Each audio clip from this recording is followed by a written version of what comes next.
ทำไมตลาดมันวายเร็วจังวะ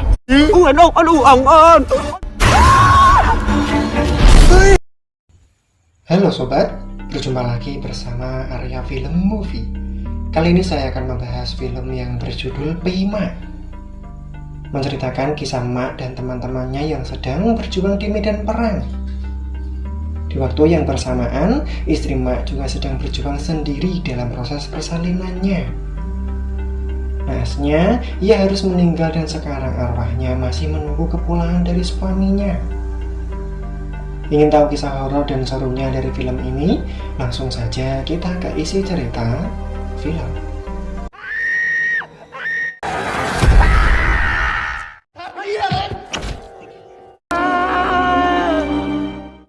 Di awal film, Nak dan teman-temannya berada di medan peperangan. Terlihat mereka sudah kelelahan karena peperangan yang tak kunjung usai. Lalu Puak menyemangati teman-temannya agar tetap berjuang sampai titik darah penghabisan. Mereka memegang senjata dan siap untuk berperang. Namun, baru beberapa langkah mereka tertembak oleh senjata musuh. Mereka yang kalah telak bersembunyi di sebuah parit. Terlihat kondisi mereka yang akan gugur. Namun Mak berkata kalau ia tak akan mati, karena sudah berjanji kepada istrinya akan segera pulang.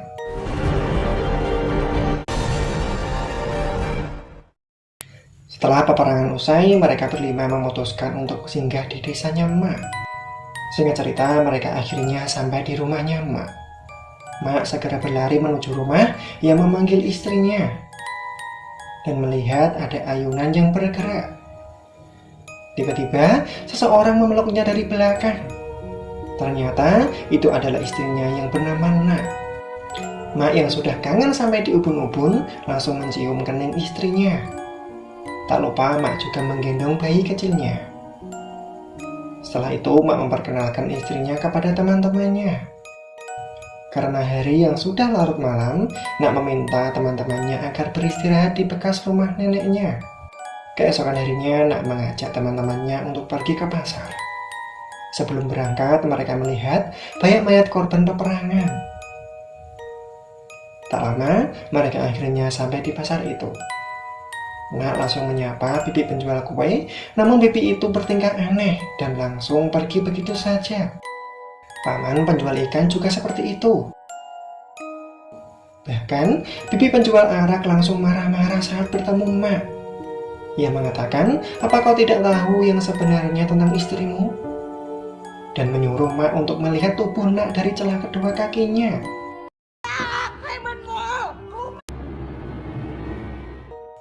Singkat cerita, pada malam harinya mereka berempat sedang minum-minum. Lalu Sin disuruh teman-temannya untuk pergi memanggil Mak. Setelah sampai di rumahnya Mak, ia terjatuh saat menginjak tangga. Dan Sin melihat rumah Mak tampak kumuh dan kotor. Ia juga melihat ayunan yang bergerak sendiri. Sin ketakutan dan segera berlari. Namun, terdengar bola yang terjatuh. Terlihat ada tangan panjang yang mengambil bola itu. Sin semakin ketakutan dan segera berlari menemui teman-temannya. Sin mengatakan kalau ia melihat hantu. Dan Naklah yang menjadi hantunya. Namun, teman-temannya tak ada yang percaya. Keesokan harinya mereka semua membantu Mak untuk memperbaiki rumahnya. Lalu Ter ingin buang air besar, tiba-tiba ia melihat benda yang berkilau. Ternyata itu cincin yang terpakai oleh mayat seseorang. Ter segera kabur, namun sialnya saat berlari ia menabrak sarang lebah. Dan saat kembali terlihat muka Ter sudah bengkak tersangat lebah. Ter segera memberitahu semua teman-temannya tentang apa yang ia lihat. Kalau Nak telah menjadi hantu. Mereka segera bergemas dan akan segera pergi dari tempat itu. Namun, mereka tidak tega membiarkan Mak sendirian bersama hantu Nak. Pada malam harinya, Ter dan Sin ingin memberitahu Mak tentang istrinya yang telah mati dan sekarang menjadi hantu. Namun, belum sampai berucap, Wak dan Ai menyusul. Mereka berbisik kalau memberitahu Mak, kita akan mati. Lalu mereka memutuskan untuk pergi. Namun, Nak malah mengajak mereka untuk makan malam. Dengan terpaksa, mereka akhirnya makan malam bersama. Dan saat melihat makanan yang disajikan hanya ada daun kering dan semangkok ulat belatung. Dengan ekspresi bahagia, mereka mencoba memakan makanan itu.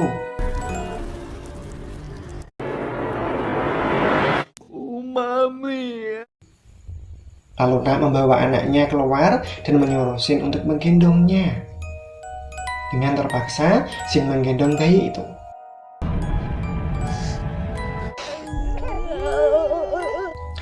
Setelahnya mereka malah terjebak dalam permainan tebak kata. Lalu saat Ter memberi gerakan arahan, Sin dengan muka polosnya menebak dan mengatakan kalau Nak telah mati. Seketika Puak langsung membungkam mulut Sin dan memutuskan segera pergi dari tempat itu. Nak menyusulnya dan mengatakan agar tidak ikut campur urusannya.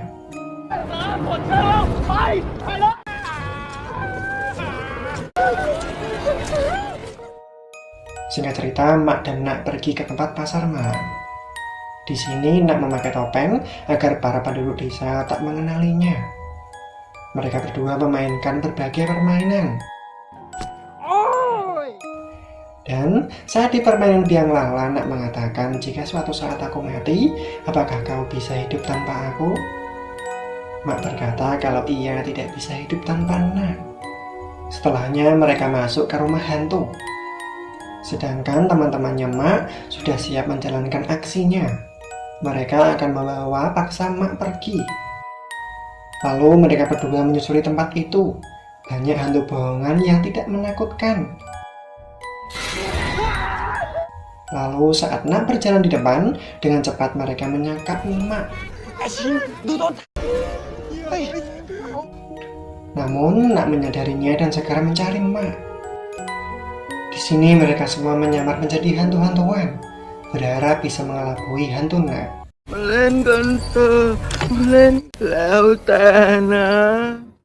Setelah Nak pergi, mereka segera membawa Mak untuk keluar. Namun mereka malah ketahuan, tiba-tiba tangan Nak memanjang dan memegang pundak Ter. Mereka semua berteriak dan segera keluar dari tempat itu.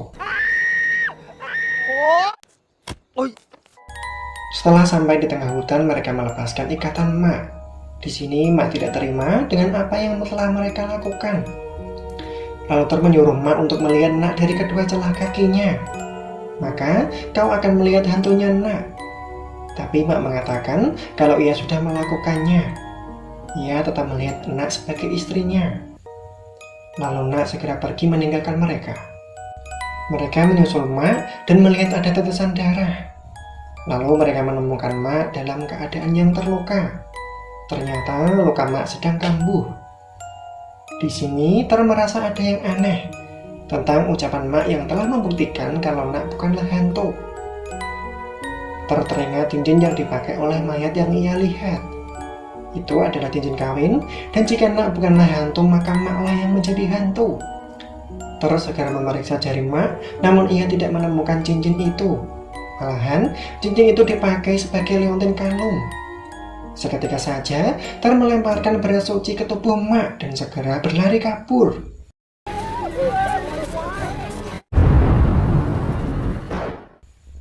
Setelahnya mereka pergi menemui Nak.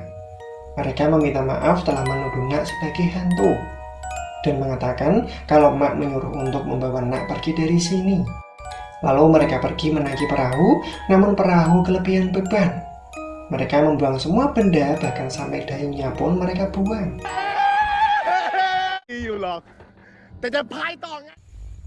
Dan akhirnya mereka terjebak di tengah sungai. Tiba-tiba mereka melihat Mak. Mak segera berenang mendekat, namun Mak tiba-tiba tenggelam. Ternyata kakinya kram. Mereka pun menolongnya, perahu semakin kelebihan beban.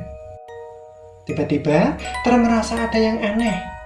Ia mengatakan kalau Mak dan Nak bukan hantu, lalu siapa yang sebenarnya menjadi hantu?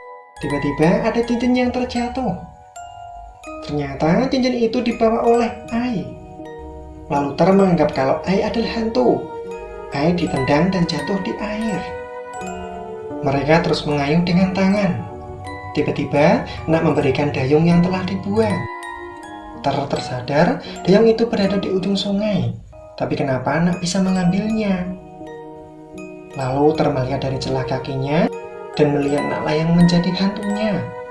Tiba-tiba tangan Nak memanjang. Mereka semua ketakutan, lalu menceburkan diri ke air dan dengan cepat berenang ke tepi.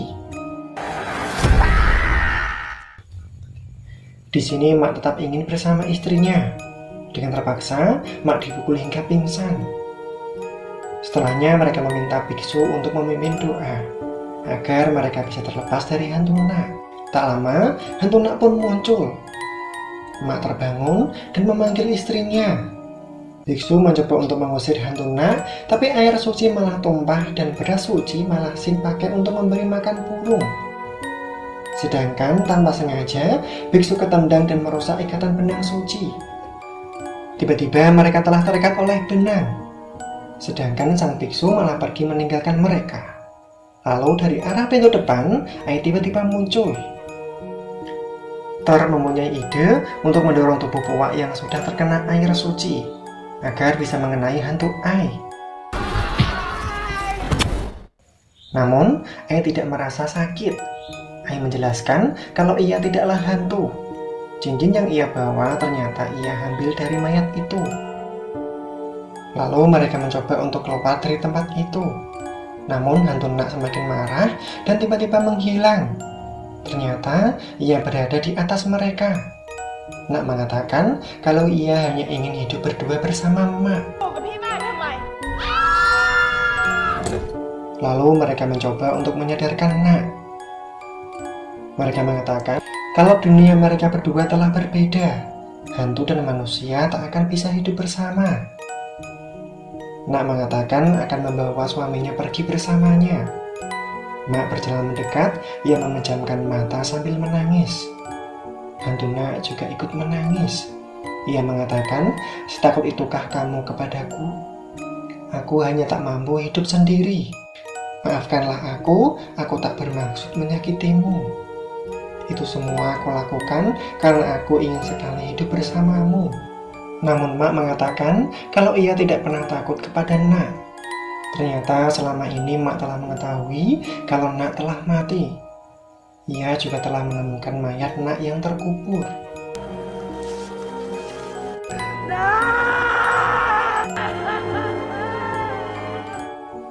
Dan pada saat memakan daun kering ia juga rela melakukannya. Itu semua demi rasa cintanya yang begitu besar kepada Nak. Tetapi dunia mereka berdua telah berbeda. Ternyata Nak meninggal saat ingin melahirkan anaknya. Karena janji dan cinta yang begitu kuat, Nak masih belum rela mati. Dan sekarang hidup menjadi hantu. Sedangkan bagi Mak yang terpenting adalah bisa hidup bersama Nak.